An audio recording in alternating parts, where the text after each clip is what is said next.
Obrigada por te juntares a nós neste episódio de Fórmula do Crime, o serial killer de Long Island.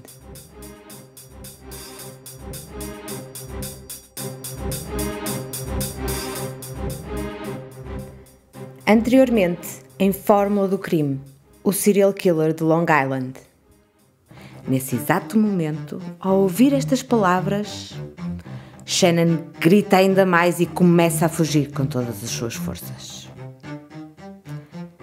Shannon desaparece na escuridão e ninguém consegue entender realmente o que acabou de acontecer. Um aviso aos ouvintes: o seguinte podcast apresenta conteúdo que pode não ser indicado para todas as pessoas. Este episódio é continuação do anterior. Por isso, se apenas nos estás a ouvir agora, vai até o nosso podcast e seleciona o episódio 1 para não perderes pitada deste caso.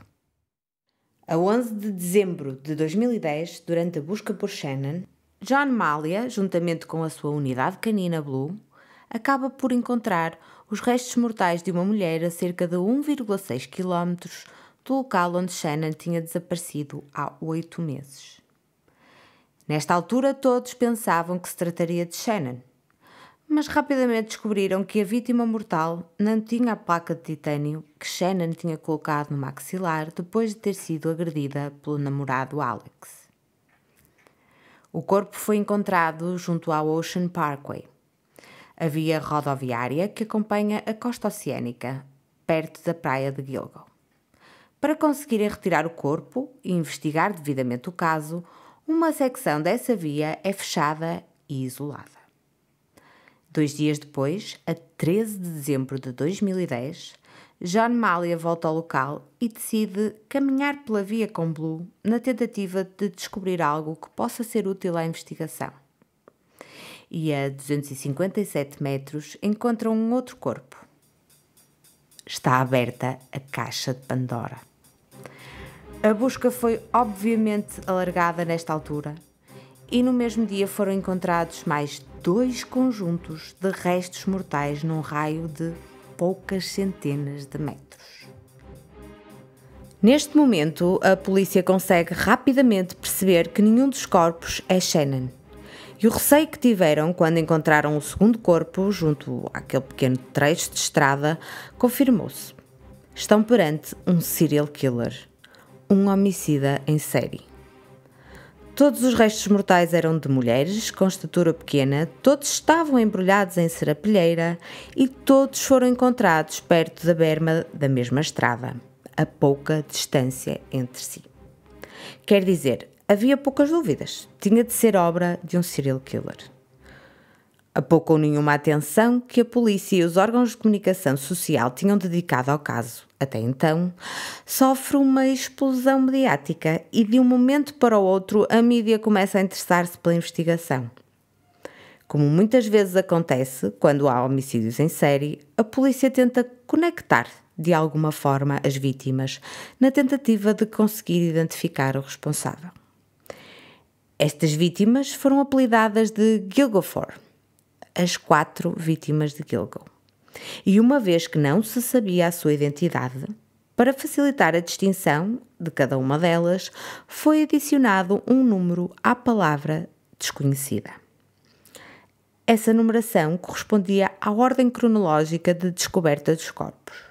Por isso, estamos perante as desconhecidas 1, 2, 3 e 4. A polícia, eventualmente, conseguiu chegar à identidade das 4 vítimas, o que lhes permitiu estabelecer mais alguns pontos em comum. Todas eram acompanhantes, todas anunciavam os seus serviços no Craigslist e, à exceção da última, a desconhecida 4, todas tinham sido dadas como desaparecidas. A partir daí, a polícia começa a investigar as circunstâncias dos desaparecimentos das 4. E nós vamos abordar cada um deles, começando pela primeira vítima encontrada, a desconhecida 1.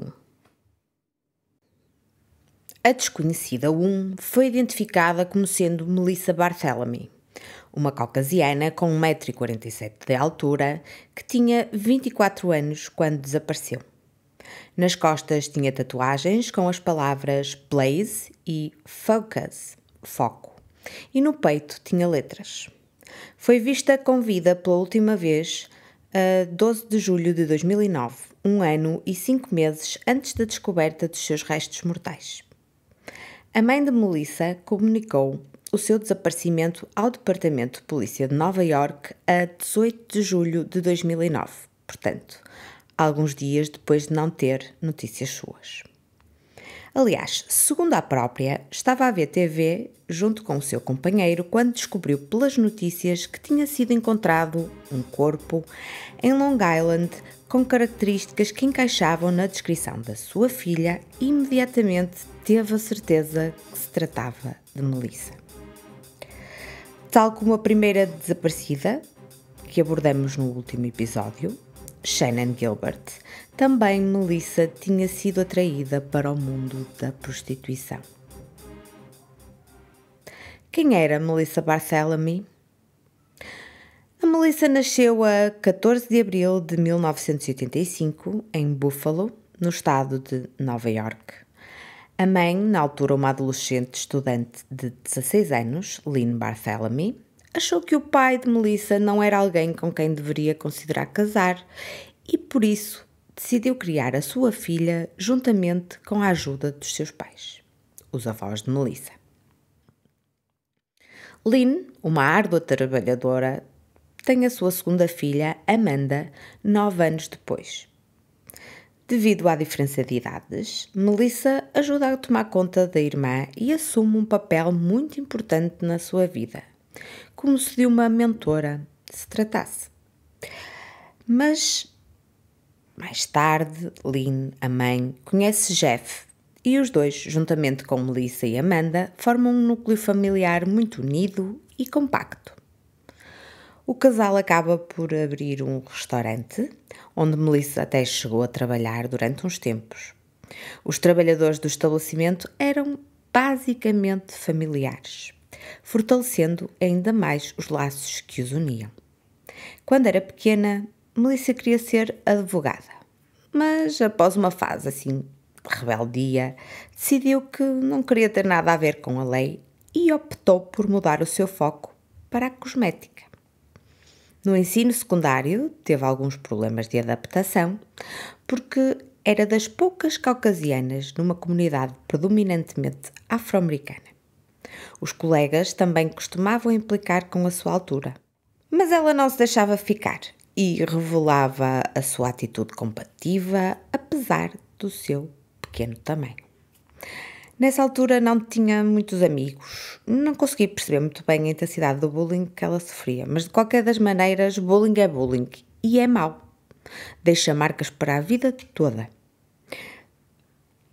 Mesmo inserida neste ambiente, conseguia ter excelentes notas. Tinha uma personalidade assertiva, mas bondosa, e uma gargalhada que dizem ser contagiante. Aos 16 anos, já se encarregava de tratar do cabelo dos amigos e, quando terminou o secundário, entrou na escola de cosmética, onde obteve a sua licença de técnica. Como já devem imaginar, ou se não sabem, pronto, ficam agora a saber, estudar nos Estados Unidos não é barato e, para conseguir fazê-lo, Melissa recorreu a um empréstimo e trabalhou durante toda a formação para o conseguir pagar. Se necessário fosse, esta é mais uma demonstração de que era uma trabalhadora árdua, aguerrida, determinada, que não aceita não como resposta e não leva desaforos para casa. Depois da formação, Melissa começou a trabalhar no salão e em casa para complementar o salário. Queria poupar dinheiro suficiente para abrir o seu próprio salão de beleza em Buffalo. Mas cedo percebeu que não ia conseguir fazer, cortando cabelos noutros cabeleireiros. Acabou por sair de casa para viver com um amigo de longa data, que, entretanto, se tornou o seu namorado. Os dois viajaram algumas vezes até Nova Iorque e Melissa disse à mãe que lá iam para visitar o tio do seu namorado. Após uma dessas visitas, comunicou à família que tinha conhecido o dono de um salão de beleza que se chamava John Terry e que este lhe tinha oferecido emprego. Aos 19 anos, e diga-se de passagem, contra a vontade da mãe, que nada podia fazer, decidiu abraçar a oportunidade e mudar-se para a cidade, de forma a concretizar o seu sonho mais rapidamente. Melissa via como a mãe e o padrasto se matavam a trabalhar para que nada lhes faltasse. Queria optar por um percurso que lhe permitisse concretizar os seus objetivos, mesmo que isso significasse ter de se afastar da família durante uns tempos. Mais tarde, Melissa separa-se do namorado e começa a relacionar-se com John, ou Blaze, como é mais conhecido. Lembram-se da tatuagem que Melissa tinha nas costas? Pois é, esse é o Blaze da tatuagem. Durante uma conversa, depois dos restos mortais da filha terem sido encontrados, Lynn confessou que achava que o namorado com quem se mudou para a cidade, na realidade, vendeu Melissa a Blaze. E Blaze é, de facto, nada mais, nada menos do que um proxeneta, ou um chulo, como lhe queiram chamar. Não se sabe se Melissa achava mesmo que ia trabalhar num cabeleireiro ou se quando foi para Nova Iorque já conhecia o que lhe estava destinado. O certo é que, apesar de não se conhecer exatamente os acontecimentos que a levaram a isso, acabou por cair na rede de prostituição e percorria assiduamente a zona em volta de Times Square, uma praça muito conhecida em Manhattan, em busca de clientes. Essa realidade, a realidade de Melissa, não era partilhada com a sua família em Buffalo, que não sabia que ela se prostituía. A jovem voltava à cidade natal pelo menos uma vez por ano, durante as festas natalícias, para visitar a família e nestas alturas presenteava Amanda e outras pessoas próximas. Porém, na última visita que fez à casa, Jeff, o companheiro da mãe, notou que Melissa estava estranha, que não parecia a mesma pessoa e tentou, como juntamente com Lynn fazia sempre que podia, convencê-la a voltar para casa. Melissa disse-lhe que já não haveria de faltar muito para o fazer. Melissa sentia-se triste. Tinha partido com um sonho e, no fim, tudo se desmoronou. Não podia dizer à família o que fazia para se sustentar, não os podia desiludir. Não podia procurar conforto e consolo depois de um desabafo sincero, mas também não queria voltar para casa derrotada, sem o tão desejado dinheiro que lhe permitia ter uma vida melhor. Estava cansada de se ter de sacrificar, de palmilhar as ruas toda a noite e de, no final, ainda ter de partilhar o fruto do seu trabalho com o seu proxeneta, com quem mantinha uma relação abusiva. Melissa nem sequer era a única mulher sobre o domínio de Blaze, e há quem diga que também não era a principal. Esse lugar estava ocupado por uma outra acompanhante. Talvez por essa razão, já não estava disposta a prolongar a situação por muito tempo. Afinal de contas, tinha feito sacrifícios para poder subir na vida, e a cada dia que passava, a sua situação só piorava. Se tinha de fazer sacrifícios para ganhar dinheiro, então, pelo menos que ficasse todo para si. Tal como Shannon, decide começar a anunciar os seus serviços em sites de encontros. Neste caso, no Craigslist e no Adult Finder Friend. E essa torna-se a sua principal forma de angariar clientes. Afinal de contas, por que associar-se a um proxeneta se pode carregar uma foto online e esperar que os interessados liguem? Por que passar horas a fio nas ruas a tentar angariar clientes? Sujeita a inúmeros perigos, intempéries, a um proxeneta que lhe levava grande parte do dinheiro e que, no fim das contas, nem sequer a colocava em primeiro lugar. Não estava disposta a partilhar o fruto do seu esforço com mais ninguém. Sob o pseudónimo de Chloe e Very Sexy Chloe, Melissa cobrava $100 por 15 minutos, $150 por 30 minutos, $250 por 1 hora e $1.000 pela pernoita. Melissa estava a bater de frente com Blaze. Não restavam dúvidas. A sua posição estava bem definida e ele não ia deixar passar à afronta. Não Blaze, logo ele que se achava ao máximo e que ele olhava com superioridade para todos os outros proxenetas. Isto não poderia ficar assim. Melissa tinha de sofrer as consequências de seus atos, tinha de lhe ensinar uma lição, para servir de exemplo, não só para a própria, mas também para as outras que ousassem sequer pensar em seguir-lhe os passos. Um dia, Melissa é brutalmente espancada por um grupo de mulheres. Blaze observa o ataque de perto, sem interferir, e menciona algo do género: "É o que mereces por me desrespeitares."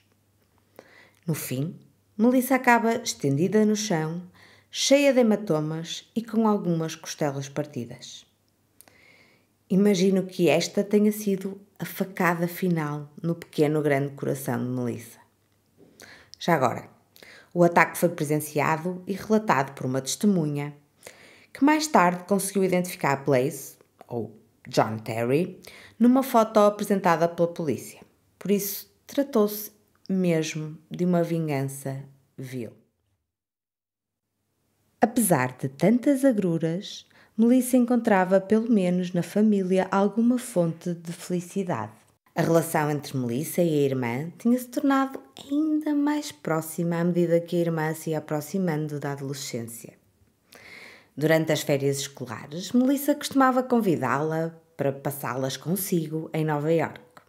Juntas faziam compras, visitavam sítios turísticos, jantavam fora e iam ao cinema. Era o sonho de qualquer adolescente. Amanda adorava pôr a conversa em dia com ela e desfrutar de todos os pequenos mimos que lhe concedia. No verão de 2009, Melissa voltou a convidar a irmã e a 8 de julho ficou de confirmar à mãe a data da viagem de avião logo que possível, para que Lynn pudesse organizar o seu trabalho atentadamente, de forma a levar a filha mais nova ao aeroporto na data planeada. Lynn aguardou por notícias da filha nos dias que se seguiram. Melissa nunca foi de responder a chamadas, muito tarde, ou a mensagens. Poderia eventualmente não atender uma ou outra chamada, mas enviava sempre uma mensagem escrita ou de voz, no próprio dia ou no dia seguinte, para descansar a família e dizer-lhes que estava tudo bem. Na noite de 11 de julho de 2009, Melissa envia uma mensagem a Amanda para firmar outra visita a Nova Iorque. No dia 12, dia seguinte, a câmara de vigilância de uma dependência bancária mostra-a a fazer um depósito na sua conta. Especula-se que seria o ganho decorrente do dia anterior e, em seguida, levanta $100 antes de sair pela porta. A Melissa foi vista pela última vez com vida nessa mesma tarde de 12 de julho, sentada na calçada do bloco de apartamentos onde vivia com uma amiga na Avenida Underhill, no Bronx. Nos dias seguintes, Lynn e Jeff, a mãe e o companheiro também, começam a estranhar a falta de notícias de Melissa, que entretanto deixou de atender aos telefonemas e de responder às mensagens. Preocupados, começam a contactar os hospitais da região e tentam ainda comunicar o desaparecimento à polícia. Sim, ouviram bem. Tentam. Como já quase que conseguimos adivinhar, a polícia desvaloriza a situação e não oficializa o desaparecimento. Segundo Lynn, argumentam que Melissa tinha 24 anos, não apresentava qualquer distúrbio do foro mental ou outra condição que a colocasse em risco iminente. O facto de não dar notícias não significa que esteja desaparecida, segundo eles. Pode apenas não querer comunicar com a família. Pasmem-se. mas chegam até a sugerir que provavelmente estaria a passar férias num outro lado qualquer. Bem, eu tenho muita dificuldade em aceitar este tipo de narrativa, por muito que, em parte, até possa ser verdade. Tenho a certeza que, felizmente, na maior parte dos casos, há pessoas que deixam de dar notícias por uma infinidade de razões diferentes e muitas delas até legítimas. Se o decidirem por vontade própria, estão no seu absoluto direito. Mas há que considerar também o reverso da medalha, não é? Se alguém altera a sua rotina habitual e para de dar notícias sem motivo aparente, pode ter acontecido alguma coisa e essa pessoa pode realmente estar a precisar de ajuda. A atitude certa a tomar é investigar. Se a pessoa é encontrada e está bem, ótimo. Mas se evapora da face da terra, o alarme deve soar, porque nestas situações, geralmente, tempo significa vida. Mas não é só Melissa que é obstinada. A sua família não baixa os braços e continua a telefonar várias vezes na tentativa de que a polícia os leve a sério e oficialize o seu desaparecimento. Do outro lado da linha e de forma, diga-se, muito responsável, chegam até ao cúmulo de literalmente desligar a chamada na cara dos familiares. Inconformada com toda esta situação, a família fala com um conhecido que, por sua vez, pede um favor a outra pessoa. Bem, a história é um pouco confusa, mas o resultado é que um polícia acaba por ir à casa de Melissa, de forma não oficial, vê que os seus gatos não estão a receber os cuidados devidos e, achando isto assim um bocado estranho, eventualmente decide registar oficialmente o desaparecimento de Melissa. O registro do desaparecimento é, portanto, finalmente realizado a 18 de julho de 2009. Mas a investigação essa só é iniciada passado 10 dias. E porque é despolutada pelo facto da sua irmã ter começado a receber chamadas provenientes do telemóvel de Melissa. Só que, do outro lado da linha, não era a voz de Melissa que Amanda ouvia. Pois não, não era. Esta parte vamos desenvolver mais à frente, já de seguida. Portanto, dias atrás de dias são literalmente desperdiçados. E com eles perde-se também a vantagem de uma comunicação atempada para entender o que aconteceu nas últimas horas antes do desaparecimento. Quando por fim conseguem uma ordem judicial para acederem aos registros telefónicos, vasculham o bairro e retiram uma amostra do ADN de Melissa a partir da sua escova de dentes. Com estes registros na sua posse, conseguiram descobrir que, na noite do seu desaparecimento, há uma chamada, ou uma tentativa de chamada, para Blaze, que durou menos de 1 minuto, e acessos ao seu próprio voicemail. O rastreamento de chamadas mostra que se conectou a uma torre celular em Massapequa Park, em Long Island. Realizam uma busca em hotéis e motéis da vizinhança da torre, que foi ativada em Massapequa Park, mas não há sinais de Melissa. Mais tarde, Blaze diria que sabia que Melissa tinha outro encontro de $1000, marcado para aquela noite, algures em Long Island. Acrescentou que lhe ofereceu boleia, mas que ela rejeitou a oferta. Melissa estava a trabalhar por sua própria conta e risco. É neste momento que encontro informações divergentes, que dizem que Blaze até conhecia o local do encontro e o cliente daquela noite, o que sinceramente duvido muito, tendo em conta tudo o que se tinha passado antes, mas há também fontes que relatam que Blaze afirma que Melissa guardou o segredo e não lhe revelou a identidade da pessoa com quem se ia encontrar. Algo que eu acho que é, sinceramente, bem mais provável. A colega de casa acaba por corroborar grande parte destas afirmações, dizendo que nessa noite Melissa saiu de casa para se encontrar com alguém. Aguardava a chegada de um carro para a levar para Long Island e a própria, portanto Melissa, avisou que só voltaria no dia seguinte.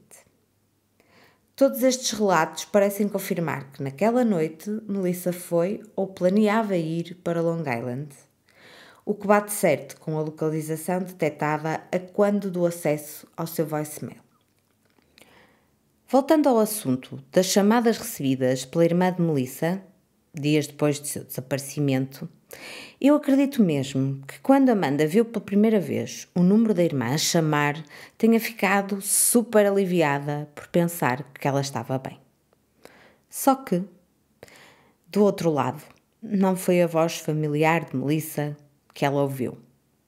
Do outro lado da linha ouvia-se uma voz masculina de tom suave, com um ligeiro sotaque, que tentava cuidadosamente disfarçar, falando pausadamente, de forma monocórdica, quase sem entoação. Fazendo um esforço para recordar o máximo que consegue, Amanda avalia a voz. Parece-lhe tratar-se de um homem de meia-idade e caucasiano. Durante várias, cerca de 4 ou 5 chamadas, este homem usa os telefonemas para aterrorizar Amanda. Profere insultos e, no decorrer da última chamada, feita a 26 de agosto, confessa finalmente que matou Melissa, provocando uma explosão enorme de tristeza e um sentimento de absoluto desespero a quem a amava. Eu não consigo sequer imaginar o profundo efeito que isto causou nesta jovem de 15 anos. Com toda a certeza é alguma coisa que a vai marcar para a vida toda e que ela nunca, mas mesmo nunca, vai conseguir esquecer. Será que Melissa estava viva durante aqueles dias? Presa, escondida, torturada por um qualquer sádico? Será que os seus últimos dias foram preenchidos por dor e desespero, tentativas de fugas, súplicas de ajuda agoradas? Ninguém sabe. Mas, como é óbvio, a família não pode deixar de colocar essa hipótese e de se torturar com ela, claro. Muito provavelmente já não estava viva e tinha perecido às mãos de um assassino que parecia querer prolongar ao máximo o prazer que retirava do seu ato. Tinha matado a jovem e divertia-se atormentando uma família agoniada com frases acutilantes que preferia escudado pelo anonimato que sabia ter. Tudo indica que estavam a lidar com um indivíduo macabro, sádico, seguro e convencido da sua capacidade em evadir a justiça. Saberia ele que o facto da sua vítima ser uma acompanhante iria despoletar pouco interesse por parte da polícia? Teria escolhido Melissa como alvo exatamente por causa disso? Anteciparia que Melissa só fosse realmente considerada desaparecida muito mais tarde? Teria decidido ligar à família propositadamente de forma a forçar a investigação, testando as autoridades e a sua própria capacidade de evasão, um pouco como o jogo do rato e do gato, do toca e foge, que tantas vezes parece excitar os assassinos mais sádicos? Bem, se era esse o seu principal objetivo, conseguiu. As autoridades rastrearam as origens das chamadas e mostraram que o telemóvel de Melissa se tinha conectado a torres celulares perto de Times Square e de Madison Square Garden. Mas nunca conseguiram identificar o indivíduo e, dada a imprevisibilidade do momento da chamada, também nunca conseguiram gravar nenhuma. Quando a polícia deu a Amanda um telemóvel com capacidade para gravar as chamadas, estas cessaram. Mais uma vez, agiram tarde demais. Bem, é de salientar que estas duas localizações correspondem a duas das praças mais movimentadas e conhecidas de Manhattan, portanto, do centro de Nova Iorque. Entretanto, Blaze disse também ter recebido chamadas com conteúdo preocupante, de alguém que ele descreveu como um tipo branco. De acordo com o seu relato, o homem afirmava que Blaze gostava de fazer coisas malucas com Melissa e que sabia onde o encontrar. Na maioria das vezes parecia estar inebriado. Blaze disse que achava que o homem sabia quem ele era. As chamadas, entretanto, feitas para Amanda, são geolocalizadas perto do terminal de autocarros da Autoridade Portuária, na 8ª Avenida, e da Penn Station, uma enorme estação ferroviária. Ambas as localizações situam-se em praças muito movimentadas de Manhattan.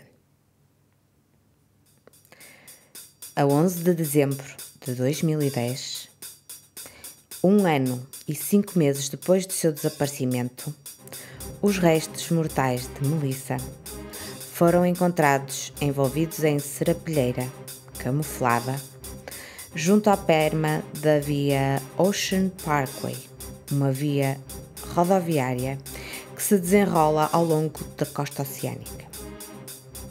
O corpo estava disfarçado entre a vegetação nas proximidades da praia de Gilgo.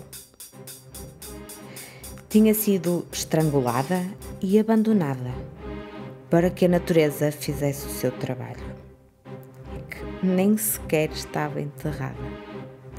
Nem sequer esse esforço foi feito. Quem sabe? Às tantas, a arrogância do seu assassino era tal que achava não ter de se dar ao trabalho de o fazer.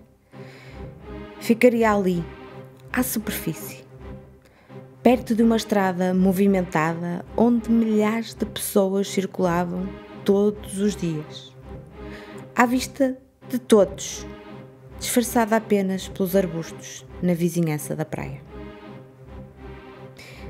O assassino poderia passar por ela e reviver este momento vezes sem conta, uma e outra vez, diariamente ou várias vezes por dia. Quem sabe se não era essa a sua intenção? É uma fonte inesgotável de adrenalina para ele, uma sensação de empoderamento que explode sempre que viaja naquela via. Tem provavelmente a capacidade de não levantar suspeitas, mistura-se na comunidade como apenas mais um comum cidadão. Não seria de admirar que por vezes passasse por aquele local acompanhado. Terá família, esposa, filhos? Será que o seu ego explode por achar que é um pequeno gênio do mal? Conseguirá manter este segredo durante muito tempo ou a necessidade de se vangloriar vai levar a melhor? Há tantas questões que ficam por responder. Umas por enquanto, outras com certeza para a eternidade. A Melissa já não está entre nós, mas a sua família, unida e carinhosa, não baixa os braços e continua ainda hoje à espera que se faça justiça.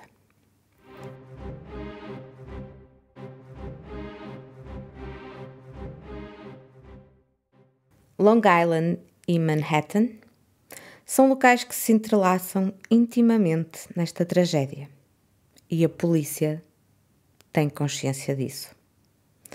O responsável está relacionado com as duas áreas. Mas há mais. Há mais 3 corpos que se escondem na vegetação, fruto da mente criminosa e distorcida de alguém que tem de ser parado. Que segredos escondem esses corpos? E que verdades revelarão? Isso é algo que vamos ter de abordar nos próximos episódios. Eu espero sinceramente que estejam a gostar tanto de ouvir estes episódios, assim como eu estou a gostar de vos contar esta história. Estou ansiosa por saber, portanto, como é que tudo isto se vai desenrolar, porque é uma história que ainda não acabou, que hoje, na atualidade, neste momento estamos no último terço de 2023 e ainda há muitas questões que estão por responder. Há outras que provavelmente já estão mais claras, já se tem pelo menos algum tipo de respostas. E pronto, é uma aventura sempre tentar perceber, claro, no meio sempre de muitas tragédias, tentar perceber como funciona a mente humana, como é que pode divergir tanto entre um cidadão, uma pessoa com valores no sítio certo, com o coração no sítio certo, e depois haver outras pessoas que cometem este tipo de atrocidades e que têm de ser apanhadas. Ainda bem que não são a maioria, nem perto disso, mas têm de ser apanhadas, têm de ser estudadas, a forma como agem, o que pensam, o que leva a fazerem isso, tem de ser percebida para que sejam apanhados o quanto antes e não causem mais sofrimento, mais dano, principalmente durante tanto tempo a tantas famílias. Pronto, este foi o segundo episódio da Fórmula do Crime. Neste episódio abordamos Melissa Barthélemy, a desconhecida 1. E no próximo vamos continuar a abordar as outras vítimas, porque eu acho que temos, antes de falarmos do assassino em si, temos de falar das vítimas, temos de lhe dar valor, temos de perceber que vítimas são vítimas e que não são só um nome, um número. São seres humanos, são pessoas que têm objetivos, pessoas que lutam todos os dias e são pessoas que precisam de ser relembradas e que precisam de ter algum tipo de justiça que faça com que, pelo menos, a sua morte não seja esquecida e não seja em vão. Muito obrigada. Espero-vos no próximo episódio de Fórmula de Crime.